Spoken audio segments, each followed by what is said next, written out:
Hello guys, मैं राम बिडानिया स्वागत करता हूं आप सबका अपने यूट्यूब चैनल पर जिसका नाम है राम बिडानिया एजुकेशन में। और दोस्तों, हम इंग्लिश कम्युनिकेशन सीखने की एक सीरीज़ शुरू कर रही हैं और जिसमें मेरा जो पहला वीडियो था वो था English ABCD alphabet correct sound. दोस्तों, हमारे विद्यालयों में जो टीचर हमें इंग्लिश साउंड सिखाते हैं वो गलत ढंग से सिखाते हैं। ऐसा नहीं है कि वो गलत पढ़ा रहे होते हैं, पर उनका जो बोलने का, जो सिखाने का जो तरीका होता है, ढंग होता है, जो साउंड जिस तरीके से सिखाया जाना चाहिए, हमें उस तरीके से नहीं सिखाया जाता और इसकी वजह से हमें काफ़ी सारी प्रॉब्लम फेस करनी पड़ती है। तो इसी सीरीज़ में मेरा जो पिछला वीडियो था वो आप ज़रूर देखिएगा, आपके डाउट्स क्लियर हो जाएंगे उसमें। और आज हम बात करेंगे how to communicate with friend, कि हम दोस्तों से कैसे बात करें। दोस्तों, इस वीडियो को शुरू करने से पहले हमें इंग्लिश कम्युनिकेशन सीखने से पहले कुछ चीज़ों के ऊपर गौर करना होगा और उन बातों को हमें हर पल याद रखना होगा। तो मैं उम्मीद करता हूं कि आप उन बातों को हमेशा याद रखेंगे और जब भी आप इंग्लिश कम्युनिकेशन सीखने की कोशिश करेंगे तो उन बातों को अपने जहन में रखेंगे। तो वो बातें क्या हैं, मैं आपको बता देता हूँ। दोस्तों, जो सबसे पहला पॉइंट इसमें आता है वो है एक्टिंग। जी हाँ, मैं बात कर रहा हूँ एक्टिंग की। आपको एक्टिंग आनी चाहिए, लेकिन कौन सी वाली? Acting of speaking flow. आपको एक्टिंग आनी चाहिए, एक्टिंग ऑफ स्पीकिंग फ्लो, कि जब आप बात करें तो सामने वाले को ये नहीं लगना चाहिए कि आप जानबूझ के बात कर रहे हैं। आपका जो बोलने का जो फ्लो होता है, जो तरीका होता है, जो ढंग होता है, जो स्टाइल होता है, वो लगना चाहिए कि आप इंग्लिश बोल रहे हो। ऐसे लगना नहीं चाहिए कि आप हिंदी वे से या पंजाबी वे से या राजस्थानी वे से या किसी और लोकल जो लैंग्वेज होती है उसके ढंग से आप इंग्लिश बोलें। ये गलत होगा दोस्तों। आपको अगर इंग्लिश बोलनी है तो आपको इंग्लिश के वे से ही बात करनी होगी। सबसे इम्पोर्टेंट पॉइंट मैं आपको एक बता दूं दोस्तों, कि इंग्लिश सीखना आसान काम नहीं है। English communication is a not easy task, it's very hard, you will have to work hard. आपको मेहनत करनी पड़ेगी दोस्तों इसके लिए। ये एक चीज़ दिमाग में बिठा लो, इंग्लिश कम्युनिकेशन ईजी टास्क नहीं है। हमारा नेक्स्ट पॉइंट है दोस्तों वोकैबुलरी, कि हमारे पास जो इंग्लिश बोलने के लिए, जैसे मान लो कि अगर हम किसी युद्ध में जा रहे हैं या एग्ज़ाम में जा रहे हैं या कहीं पे भी जा रहे हैं, उस काम को करने के लिए हमारे पास टूल क्या क्या हैं, लाइक हथियार क्या हैं, हमारे पास औजार क्या हैं। इंग्लिश कम्युनिकेशन को बोलने के लिए हमारे पास टूल्स होने बहुत ज़रूरी हैं। और हमारे टूल्स क्या होते हैं? Grammar, vocabulary, phrases and etcetera. सबसे पहले मैं आपको सजेस्ट करूँगा कि आपकी वोकैबुलरी बहुत मजबूत होनी चाहिए। आपको वर्ड्स ही नहीं आएंगे तो फिर आप बोलोगे क्या? जब आप बात करते हो तो आप सबसे ज़्यादा यूज़ क्या करते हैं? वर्ड्स, शब्द। अगर आपके पास शब्द ही नहीं होंगे तो वाक्य कहाँ से बनाएंगे? आपको सबसे ज़्यादा ज़रूरी है कि आप ज़्यादा से ज़्यादा अपनी वोकैबुलरी याद करें। हमारा नेक्स्ट पॉइंट है दोस्तों repetition of listening English communication. जी हाँ दोस्तों, आपको बार बार सुनना पड़ेगा।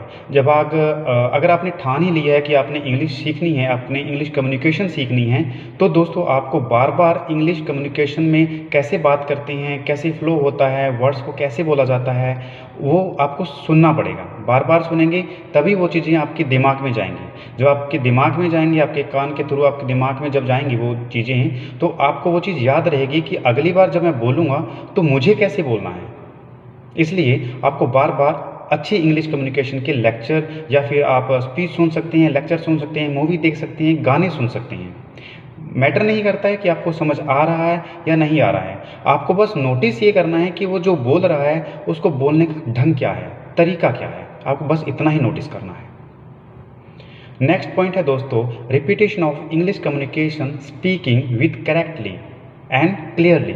जब आप इंग्लिश कम्युनिकेशन में बात करना शुरू कर रहे हैं, सीख रहे हैं, तो आपको एक चीज़ हमेशा जहन में रखनी है कि आप जो भी वर्ड यूज़ करें, जो जिस तरीके से आप बात करें, वो क्लियर होनी चाहिए। ऐसा ना हो कि आप बोलें और वो समझ ही ना ही आए कि वो क्या है, उसका साउंड कैसे है, उसका मतलब क्या बनेगा। ना तो आपको समझ में आ रहा है, ना सामने वाले को, तो उसका जो इफ़ेक्ट पड़ेगा, जो प्रभाव पड़ेगा, वो गलत हो जाएगा। तो आपको क्या करना है, आपको बार बार प्रैक्टिस करनी है बोल बोल के, कि जो आप वर्ड सीख रहे हैं, जो बोल रहे हैं, वो क्लियर होना चाहिए। बोलने में भी और सुनने में भी, दोनों में भी वो आसान लगना चाहिए और समझ में आना चाहिए। नेक्स्ट पॉइंट है दोस्तों note down the words which you find new. अगर आपको कोई शब्द ऐसा लगता है कि ये नया शब्द है तो उस शब्द को आप नोट कर लो।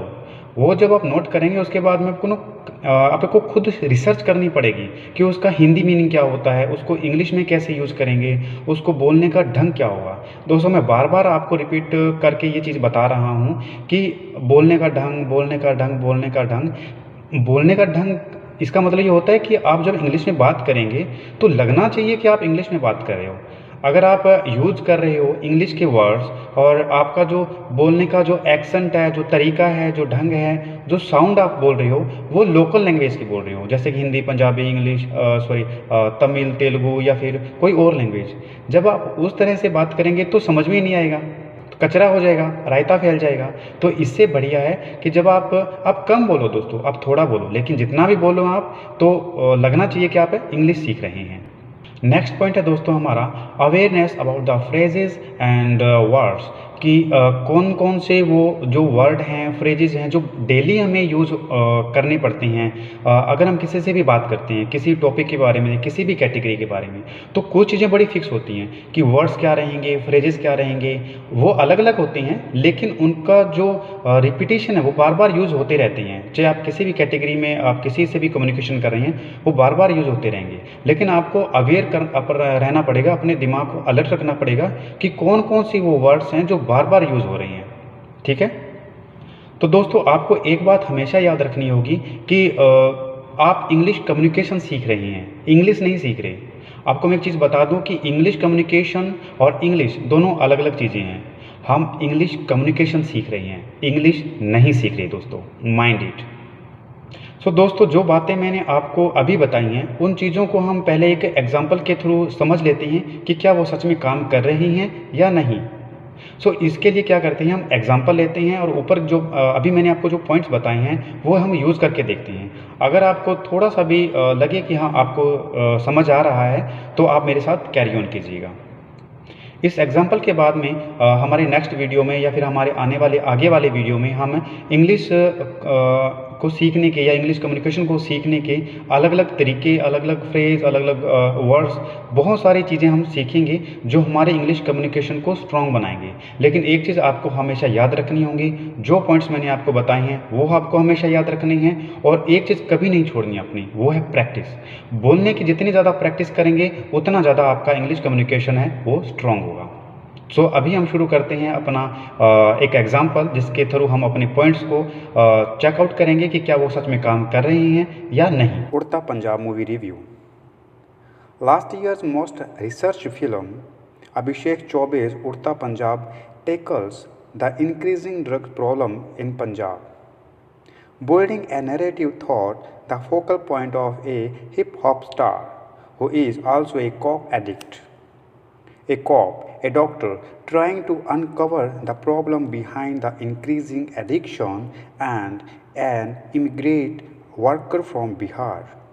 The film gives us a peek into how Punjab is losing the battle against addictions, thanks to some A-list stars like Shahid, Alia, Kareena Kapoor Khan, and Daljit Dosanjh and their decent performance. The story gets out and in a big way.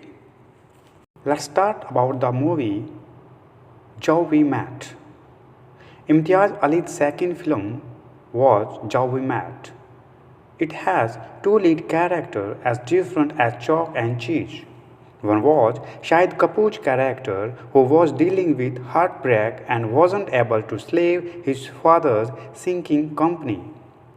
The other was Kareena Kapoor's optimistic character who he met after boarding a random train. The two fall in love after both have them turn in their lives around after sufficient life experiences. Jau We Met is such a well-written love story.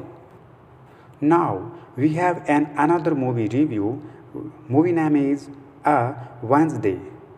Neeraj Pandey's spectacular debut benefits so much from its crisp storyline.